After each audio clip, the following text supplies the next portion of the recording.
Because of certain things, I won't be able to show any pictures of this particular program, but to inform my viewers towards exactly what it is pertaining to the violence that has overwhelmed the experts just within the past 6 months to a year since COVID has hit, in addition to different elements that has helped to plant the seed in society here in America that has brought us to where we are right now, as far as all the shootings and the killings and all the occurrences going on pertaining to domestic fights and etc. Yesterday they had 3 major slayings in Chicago in less than 6 hours.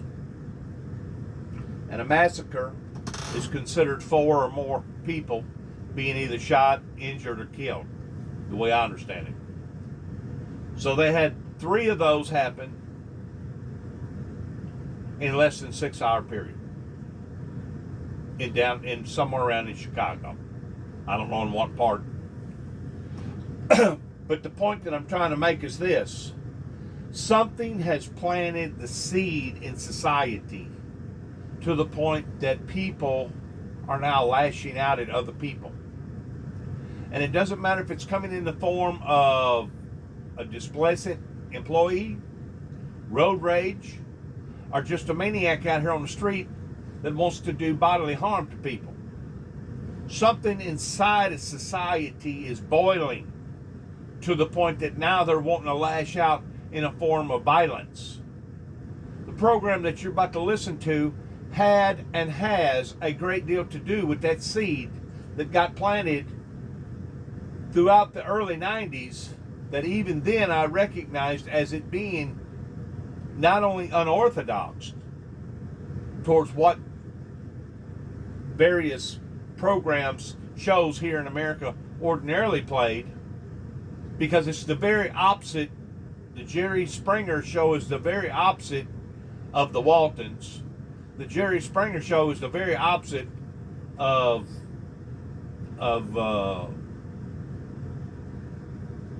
Little House on the Prairie or Gilligan's Island or some of the other programs that we're accustomed to. And to think that a group of people piled together and using the Springer show as a staple to be able to insert so much hate, so much raw violence, and do it in a bragging, boasting type way on TV.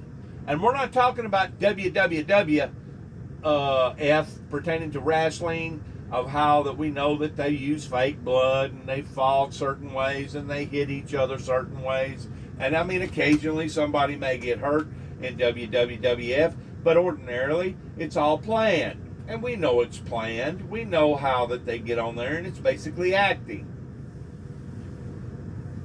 Broadway is acting. Sympathy is acting. Orchestra is acting. Being in concert is acting. But this turned into an act. But it was more than just an act. It was actually a demonstration. And it went further than a demonstration. It was actually a motivation that was influencing people towards becoming hateful, rude, cruel, and indifferent. And it being not only acceptable in society, but now it's being promoted as being a acceptable item in society. So what you're fixing to listen to is the very seeds that I seen 25, 30 years ago that was being planted in America that now we're starting to feel the repercussions of in today's society.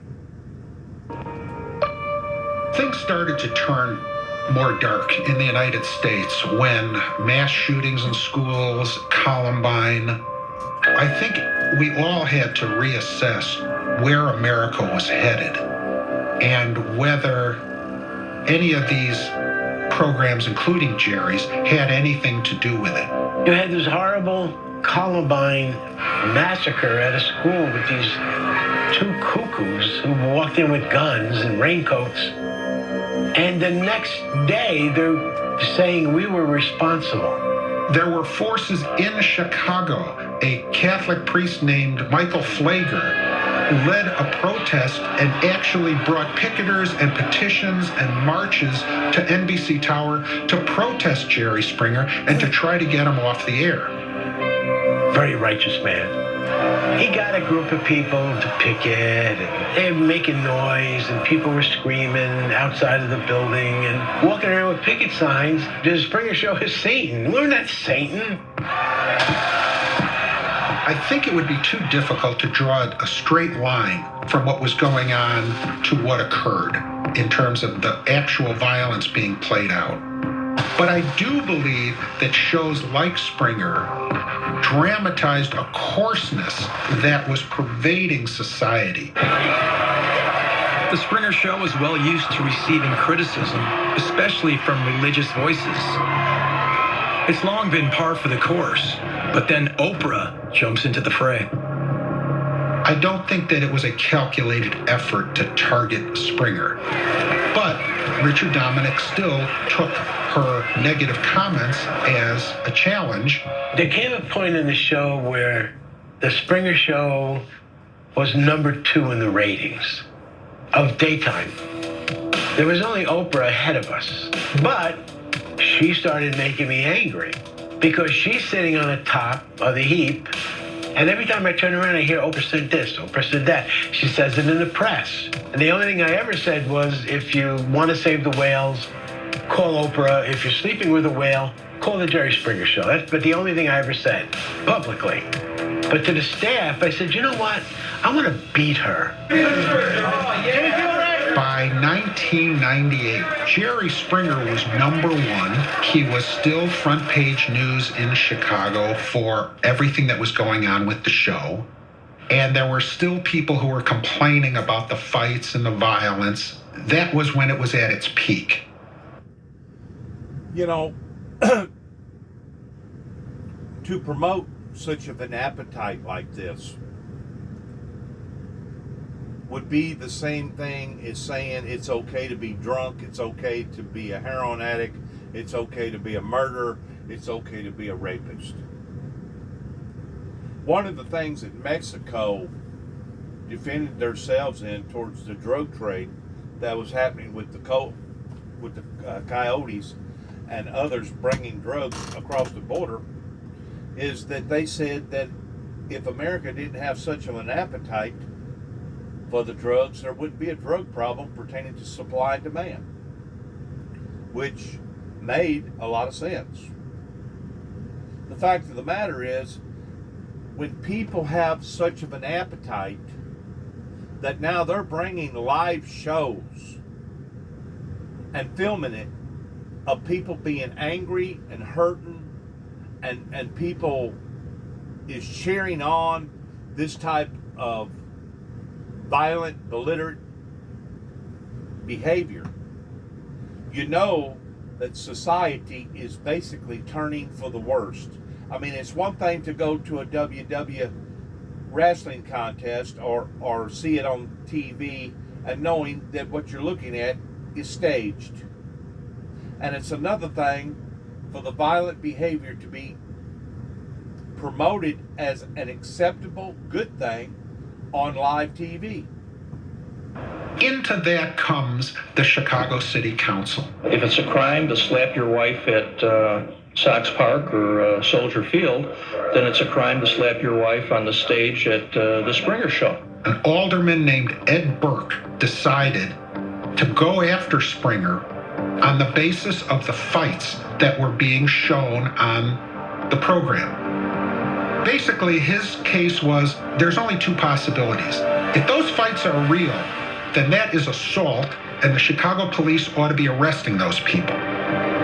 If those fights are not real, then it's fraud and it shouldn't be allowed to be shown on television. If I was to suddenly grab this book and walk up to you and smack you with it, Yeah? would you think that I was committing a violation?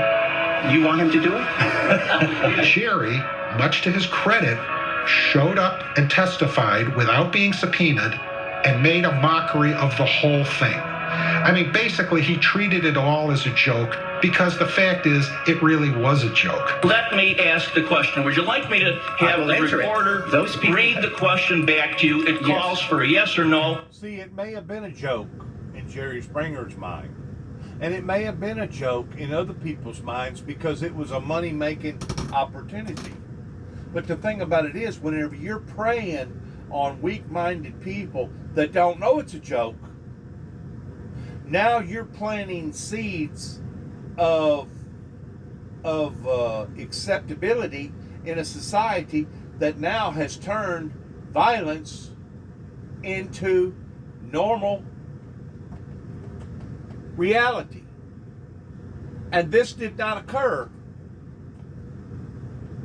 whenever I was growing up in the 60s and the 70s and throughout the 80s.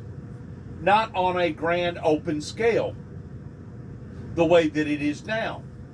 We have to stop and ask ourselves the question, what has happened that has created an environment in Chicago, Illinois, where you have 3 massacres in less than 6 hours?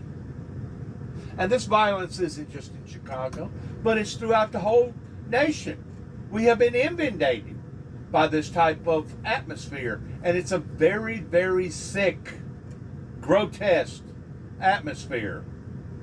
Answer. Yes. Would you please do it? Because at least she won't be yelling. Go ahead. It was purely for headlines. It was pure grandstanding in the classic political sense. And Jerry Springer, who was a politician before he ever got into television, knew that better than anyone. They asked him if he wanted to make a statement, and he said, I am not now, or nor have I ever been a member of the Communist Party. And we just laughed at them. It was a wonderful performance. He was not concerned at all that this was going to mount to anything of any substance at all. The negative media attention bolsters Springer's ratings even more. But his particular strain of trash aesthetics will give birth to a new kind of entertainment. One that will change the country. Pay attention, police. Your cousin from Boston. Sam Adams Wicked Hazy IPA. Check it out. Grotesque behavior in society, it starts to erode on society. And we have basically been turned into a third world country just within the past 10, 15, 20 years because of all these various signals, these influences that's coming from various places that's basically raising up little monsters that thinks that it's appropriate and okay to lash out like this in society. And it's an ingrained, hidden secret that you are what you eat. You are what you listen to. You are what you watch. If you want to become a monster, you feed the monster. If you want to become a saint, you feed the saint. This is where the church society has failed in America towards not having a strong enough voice that gets out to the general public amongst our politicians and various commissioners and other people, of them not being able to have a leverage, an influence to be able to say this is wrong and we don't need to do it, because if we do, there's going to be consequences. You know, whenever and I'm going to use this for a quick illustration. Whenever abortion first come out to a dark, hidden society, it was basically put out there for the benefit of not just the child, but also the mother. And it was to be used as an emergency situation, to the point that if somebody had incest with a close relative, if somebody was raped, if the child was entangled in the umbilical cord, causing problems that the mother or the child may die, this is the proper procedure to do. It goes back to the old saying, if you give somebody an inch, they'll take a mile. And that's exactly what has happened with the abortion community clinics. That now these young females know that if they don't take the birth control pill, or if they don't use other kind of contraceptives to prevent from getting pregnant, that if all else fails, I'll just go get an abortion. And to think that some of these women, some of these girls has had as many as 2 and 3 abortions in a year and are still maintaining that type of track record is absolutely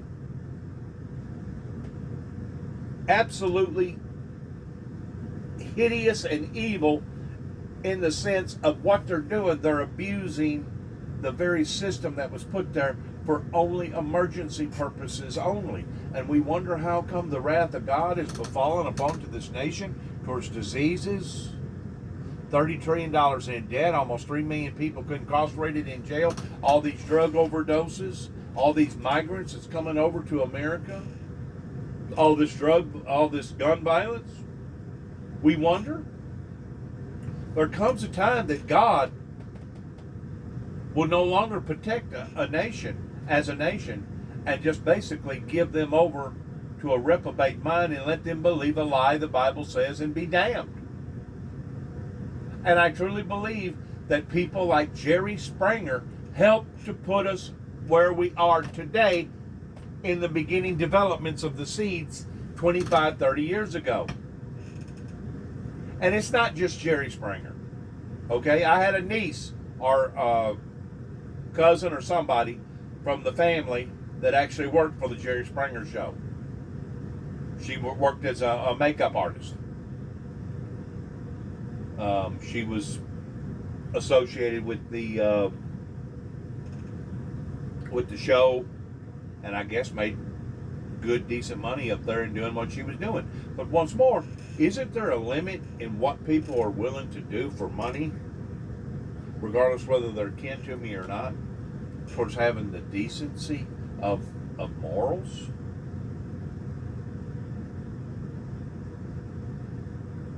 It wasn't just Jerry Springer's show. It was some of this ungodly music that they play now that is influenced by the very pits of hell. It's other types of shows out there that are indecent, that are immoral, and that have a violent content to it. These are the things that has created the monsters that we're dealing with now here in America, to the point of 35, 40 years ago did not exist. And if it did exist, it only existed in minute, hidden areas in society. Now it has spread abroad. It's almost like a flower that has suddenly opened up.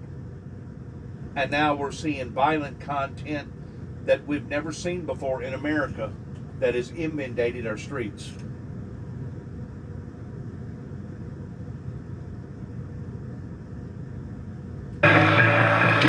During the 90s, Jerry Springer endures criticism from almost every angle, but through it all, he survives. In fact, he thrives. To his fan base, he can do no wrong. It's hard to describe today just how big he was for the few years that he was on top. He wrote a best-selling book. He recorded a song. Even the outtakes of the show sold millions of copies. He became such a huge cultural and social phenomenon that it far exceeded the show. But as the decade comes to an end, talk shows like Springer's start to see their ratings decline. I think it just had its heyday. I mean, you can't sustain for more than a decade that kind of programming unless you have more innovation. How many times can I watch somebody rip off a wig and then hit the gal? You can only be shocking for so long, and then you need a beheading, and you're not going to get that. Instead of public executions, a new type of entertainment hits our screens. One that's been spliced from the exact same DNA as trash TV. Was arrested. Prostitution whore. You were f***ing gay. Nazi cunt. Springer opened the can of craziness and wild things. Reality shows are the bird that evolved from the dinosaur of 90s talk shows. A lot of the tactics are the same, particularly shows like The Real Housewives is definitely an outgrowth of Jerry Springer because people want to see people fight on those shows too. No ifs, ands, or buts. Daytime TV was the beginning and laid the groundwork for what we call reality TV. It gives people the same vicarious, salacious thrill that they were getting in looking at someone else. Part of reality TV's mass appeal is that it blurs the line between truth and fiction, making it so powerful a medium that it ends up transforming American politics. There's a lot of things that go into the mix of a cultural system that would end up electing a reality star as a president who behaved, in my view, worse than any Jerry Springer guest. Everything is sort of confrontational, loud, in your face, brash, conflictual. Reality television might have given him a platform for that. If you took what we did in the 1990s and showed it today in its entirety, the cancel culture, people's heads would explode. It's not going to work because Jerry was in the 90s, and that's when it shocked everybody. We have to say this about Jerry. For all his faults, he was the first to admit that he was doing a stupid talk show and that there was no more significance to it than that. Somebody said, were you ever offended by any of the guests on the show? By something they did? And the answer was no. When the man said, I married a horse, I said, I'd love to see a picture of the bride.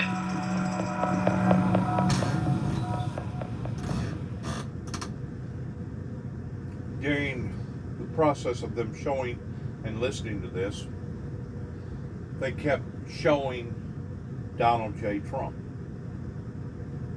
as a background, as a backdrop in what the point that they was trying to make. That once more has helped to create a monster in society that society has deemed as being not only acceptable, but they actually like that type of conflict. They like that type of position that Donald Trump laid out towards being argumentative and belligerent with not just the media, but with other politicians too as well, to the point that it created or helped to create January 6th. We have to ask ourselves a simple question. If we're going to be a civilized nation, where is the curtain that covers shame pertaining to blame?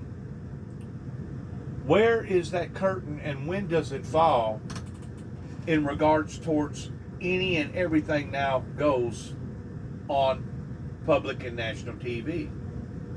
See, I can remember back years ago that they used to rate shows of whether or not it was PG, whether or not it was rated R, whether or not it was rated X, whether or not it was rated acceptable. And they was very adamant towards not allowing for certain shows on our show to be shown during daylight hours because it would be affecting the younger children that would be watching that show. Today, I don't think that even exists, because if you got HBO or Cinemax or any type of and I'm just talking about TV. If you go to the computer pertaining to what's on your phones, it even goes beyond that. It's got to the point now that young children at a small age, at the age of 5, 6, 7 years old, if they know how to operate a phone, in which most of them know it better than the adults, can right now be looking at live beheadings over in the Middle East or X-rated movies, and there's nothing that you and I can do about it other than let them do it. Now, you don't think that all these negative influences are going to create more monsters? We think that we're seeing monsters now in Chicago, where there's been 3 massacres in less than 6 hours. You know, we went from watching the Taliban over in the Middle East and the terrorists over in the Middle East to the point that now we are being invaded by domestic terrorism right here in our own country. What has created that? Little seeds. I've said this before and I'll say it again. It's the small fox that spoils the vineyard. Because the little small fox can get in between the limbs and in between the gourds, and it can get into the smaller places, and if enough of them get in there, they can eventually spoil the whole vineyard. The whole vineyard becomes nothing but it's just a waste.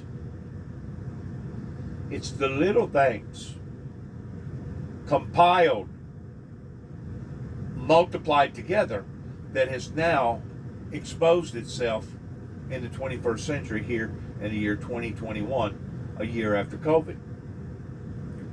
And folks, I'm going to tell you right now, if we don't put the brakes on this, if we don't reverse this some way or another, if we think that we're seeing great sorrows or the wrath of God coming in the form that is coming in today, as far as droughts, floods, hurricanes, diseases, wars, famines, etc. If we think that we're seeing some horrible things happen to us right now, hang around another 5, 6, 7, 10 years from now.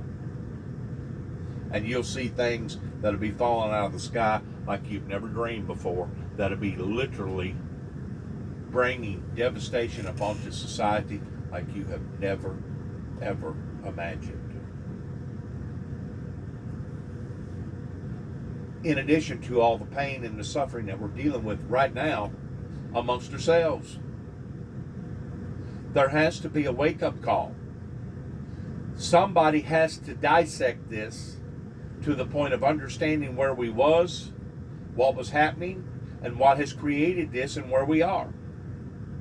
That's the whole purpose for a lot of these YouTube programs that I put out there to the general public, is that I'm trying to alert, waken, bring warnings, give out advisories, the same way as I would be if I was a weatherman working for the Weather Channel and I know that a tornado was coming around the pike or bad weather. I compare myself the same way as the watchman on the wall, telling people again and again and again The enemy is coming. The enemy is coming. The enemy is here. The enemy is here. We're being invaded. It's an invasion. And the invasion of this type of immoral public demonstrations isn't just coming on one particular sector, but it's coming on all the sectors, from the kindergartners all the way up to the prior president of the United States. What has done this? Who has done this?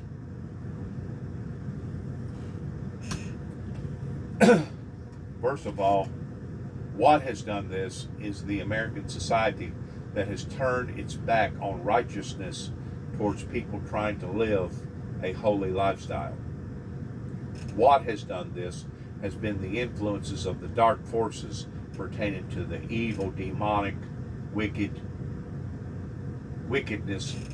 of society that stems from its main leader, which is Satan or Lucifer. That's what has opened this up.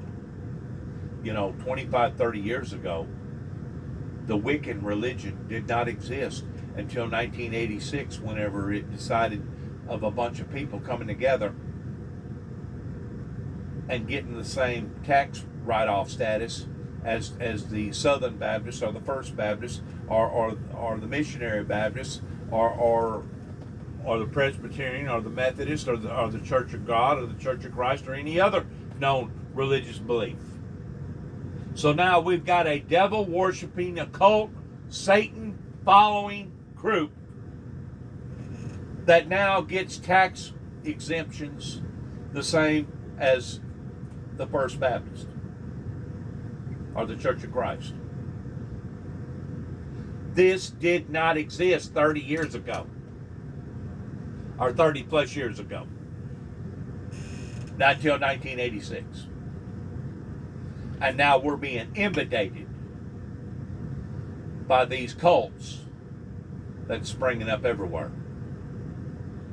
Jim Jones was the first mastermind, and then you had the guy that killed all them people and buried all the bodies, a cult leader.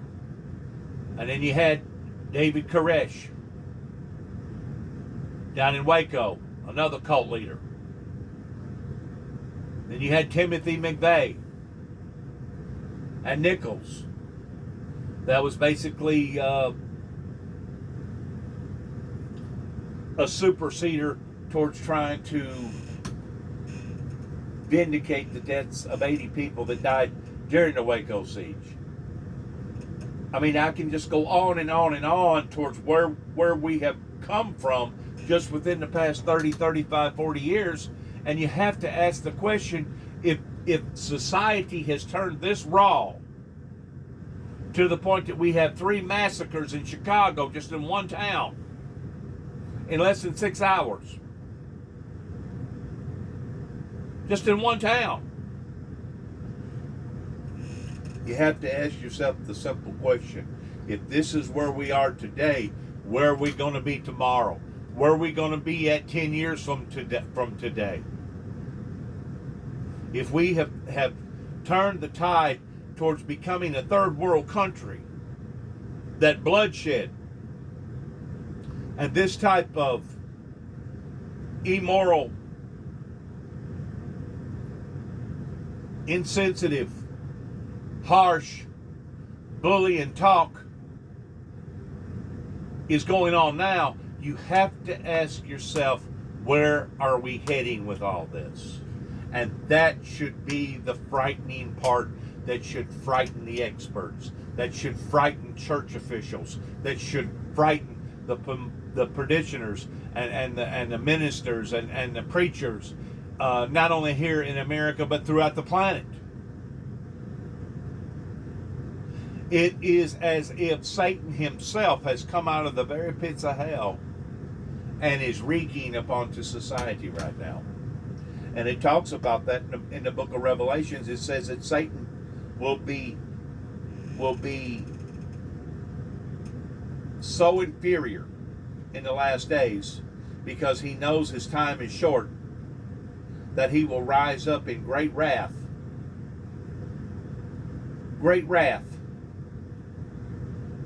to bring destruction to society. That's where we are, folks. Open your eyes. The beginning developments of this began with certain people like Springer, even though I had a niece or a cousin that worked for him up in Chicago that made good money. This is where we are.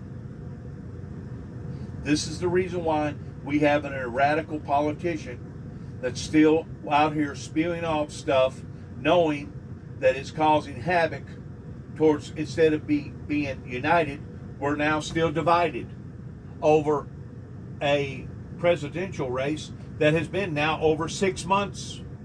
Over 6 months, a half of a year has passed, and we still got the same member spewing negative lies to society, telling them that the election was rigged. And he's not doing this quietly. He's doing this openly. Just like Jerry Springer was doing it openly, making a mockery out of the officials up in Chicago whenever they had court proceedings on him. I just got through looking it up a while ago. He's worth $80 million today. He got paid good money to pollute and corrupt society towards putting us where we are today. But yet now, whenever the plate goes by in the church sector, we're hesitant of putting $2 in there that we ought to be putting $22 in there. And you wonder what has happened to the church sector? It's been starved out. People like Jerry Springer has helped to pervert our society in bringing death and destruction on a third world grand scale. And if we, as members of society, can't see that, then it's obvious, instead of us being part of the solution to the problem, we are the problem. If we can't see what has occurred in the past 25, 30, 35, 40 years since TV has become so influential. But yet now, whenever I get on a radio station up here in Union City, long about 1989, whenever I first decided to take on the calling that I felt like that the Lord had called me into towards being a messenger or a minister of God. Within the first 2 or 3 messages that I put out to the general public on a radio station, I'm told to either give up my radio station or seek employment elsewhere, right here in the state of Tennessee in Weakley County, Northwest Tennessee. We're going to do away with the mouth or the mouthpiece of the sound of righteousness, but we're going to enhance and stand behind people like Jerry Springer. We're going to pat Bill Clinton on the back because he got caught with Monica Lewinsky and thought that it was such of a harmonious entertainment time. But yet now, whenever a international known minister by the name of Jimmy Swaggart gets caught basically doing the same thing, we're going to stick that guy on a cross and we're going to crucify him. Do you see what I'm saying about where we are today and what has created this, or what has helped to create this, towards humanity walking away from the righteousness of God?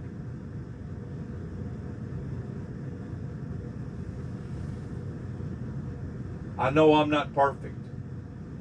I make my share of mistakes. I'm fighting my demons just like everybody else. But I am willing to talk about them, and I am willing for people to help me pray about them, because the Bible talks about that if you have problems like this, that you're to go before the church members, and they're supposed to pray, lay hands on you and pray for you, and you're supposed to be open before society. That's what I have tried to do for the past 30 plus years, being an orchestrator of the Windmill Ministries missions. And to this day, I'm going to repeat it, to this day, I still do not have a support team.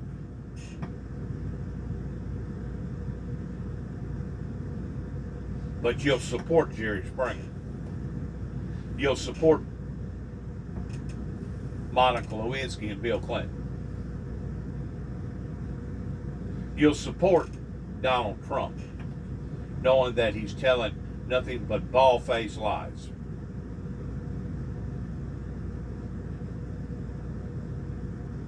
I'm really surprised that the harshness and the wrath of God has not befallen upon the society in a more severe way than what it has. And I guess it has taken this long for this to finally build up to this point, to where people such as myself can now have a voice in telling people what's going on. Is it too late for us to reverse the tide? I don't think so, as long as godly people are still seeking godly, righteous ways. And if we're willing to pull together, even though it's obvious that the people here in Northwest Tennessee does not want to have nothing to do with a ministry that supports not only international global peace, but supports a wide world peace pertaining to harmony and a utopia here, not only in Northwest Tennessee, but throughout our country and throughout our planet.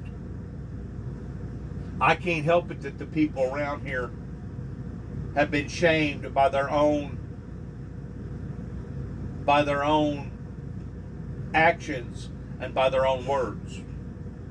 They was the one that decided to burn those bridges back years ago, whenever they decided that they was going to attack the founder of a ministry.